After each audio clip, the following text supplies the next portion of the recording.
Costa Rica is well known for its incredible nature, vast rivers, and pura vida, which we see reflected in the faces of every agricultural producer. However, the reality is that the country faces the impacts of climate change, which are putting great pressure on rural communities' means of production.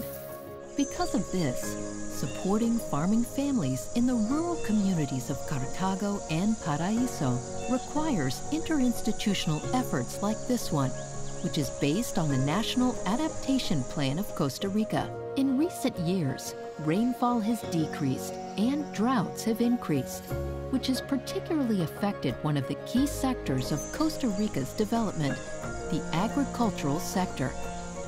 Farming families in the rural areas of Cartago, who depend on the water supply from the Reventason River Basin, are facing this problem. The Reventason River Basin clearly shows the impacts of climate change. This area is of high importance to the country, as it produces 85% of its vegetables and 45% of its electricity generation, as well as 23% of the drinking water for the greater metropolitan area.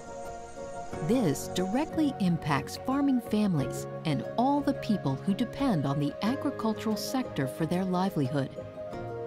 Water scarcity hampers productivity, requiring greater efforts and additional investment in fertilization and efficient irrigation systems. Less water means less production, impacting everyone involved in the process. This adds to the increased work stress for these farming families, who have also faced economic and health challenges in recent years.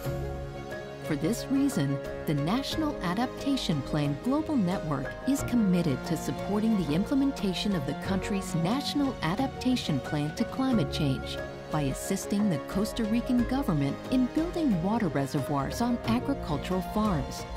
This initiative is promoting a more climate-resilient economy and generating positive impacts for rural communities. Discover more about this initiative and join us in our commitment to building climate-resilient and eco-competitive agricultural systems.